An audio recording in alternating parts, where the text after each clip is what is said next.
Bangla story world official চ্যানেলে আপনাদের সবাইকে স্বাগতম। অনেক খোঁজাখুঁজির পর, অনেক যাচাই বাছাইয়ের পর এই গল্পটা আমাদের হাতে এসেছে। এই গল্পটা কোনো সিনেমার স্ক্রিপ্ট না, কোনো উপন্যাসও না। এটা এমন একটা ঘটনা যেটা ঘটেছিল নিঃশব্দে, আর যার প্রভাব বোঝা গেছে অনেক পরে। এই গল্পের কিছু নাম, কিছু জায়গা ইচ্ছাকৃতভাবে বদলানো হয়েছে, কারণ যারা এই গল্পের সাথে জড়িত তাদের অনেকেই এখনও বেঁচে আছে। ইন্টারনেটে অনেক গল্প ঘোরে, কিন্তু সব গল্প সত্যের কাছাকাছি হয় না। বাংলা স্টোরি ওয়ার্ল্ড অফিসিয়ালে আমরা সেই গল্পগুলোই বলি, যেগুলোর পেছনে আছে খোঁজ, যাচাই আর এমন কিছু প্রশ্ন যার উত্তর সবাই জানে না। রাত নামলেই কিছু গল্প জেগে ওঠে, আর কিছু গল্প মানুষের ঘুম কেড়ে নেয়। আসুন পুরো গল্পটা দেখে নেওয়া যাক। 5 বছর আগে এই শহরের আন্ডারওয়ার্ল্ড থেকে একজন মানুষ হঠাৎ হারিয়ে যায়। কোনো বিদায় নেই, কোনো শেষ সতর্কতা নেই। একদিন সে ছিল, পরদিন সে নেই। তার নাম ছিল রুদ্র সেন, আর এই শহরে সব গল্প প্রকাশ্যে বলার মতো নিরাপদ হয় না। এই নামটা একসময় এই শহরে খুব পরিচিত ছিল, ভয়ের জন্য না, গোলাগুলির জন্যও না, বরং যেভাবে সে কাজ করত সেই নীরব নিয়ন্ত্রণের জন্য। কিন্তু 5 বছর আগে লোকজন ধরে নেয় রুদ্র শেষ।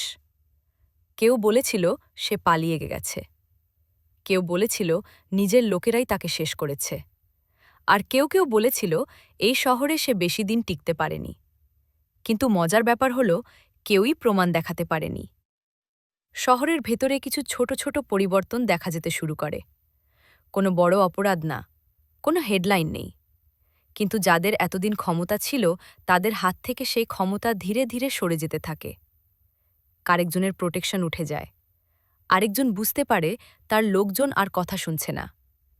সবচেয়ে অদ্ভুত বিষয়, কেউ কাউকে হুমকি দেয়নি। এই সময়েই আন্ডারওয়ার্ল্ডের এক পুরনো নাম আবার শোনা যেতে শুরু করে, রবি। রবি খুব বড় নেতা ছিল না, কিন্তু সে অনেক কিছু জানত। আর রবি প্রথম লক্ষ্য করে এই পরিবর্তনগুলো খুব পরিচিত।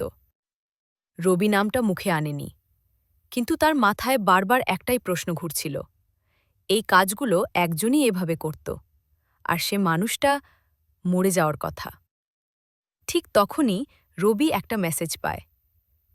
কোনো নম্বর নেই, একটাই লাইন, সব হিসেব মনে আছে। রবি বুঝে যায় ভুলটা কোথায় হয়েছে। রুদ্র মারা যায়নি, রুদ্র অপেক্ষা করছিল। তুমি আমাকে নদীতে ফেলেছিলে, তোমরা ভেবেছিলে আমি আর উঠতে পারব না। কিন্তু নদীতে পড়লে 2 ধরনের মানুষ থাকে, যারা ডুবে যায় আর যারা সাঁতার শেখে। এই শহরে আজও কেউ প্রকাশ্যে বলে না রুদ্র ফিরে এসেছে, কিন্তু যারা ভেতরের খেলা বোঝে তারা জানে এই শহরে কিছু প্রত্যাবর্তন শব্দ করে না, তারা শুধু সবকিছু আগের জায়গায় ফিরিয়ে আনে। এই গল্পটা এখানেই শেষ নয়, কারণ কিছু গল্প শুরু হয় ফিরে আসার পর। এই গল্পটা এখানেই শেষ নয়, এমন গল্প খুব কমই শোনা যায়। এই কেসের পরের অংশটা আমরা খুব শিগগিরই নিয়ে আসছি। মিস না করতে সাবস্ক্রাইব করুন বাংলা স্টোরি ওয়ার্ল্ড অফিসিয়াল। অনেক খোঁজাখুঁজি আর যাচাই বাছাইয়ের পরই আমরা এই গল্পটা আপনাদের সামনে নিয়ে এসেছি। ভিডিওটা ভালো লেগে থাকলে একটা লাইক দিন, মতামতটা কমেন্টে লিখুন, আর প্রিয়জনদের সঙ্গে শেয়ার করুন। আপনাদের এই সমর্থনই আমাদের আরও সত্যঘেঁষা গল্প তুলে আনতে উৎসাহ দেয়। খুব শিগগিরই দেখা হবে নতুন এক গল্পে, নতুন এক বিষয়ে। ততক্ষণ পর্যন্ত টাটা।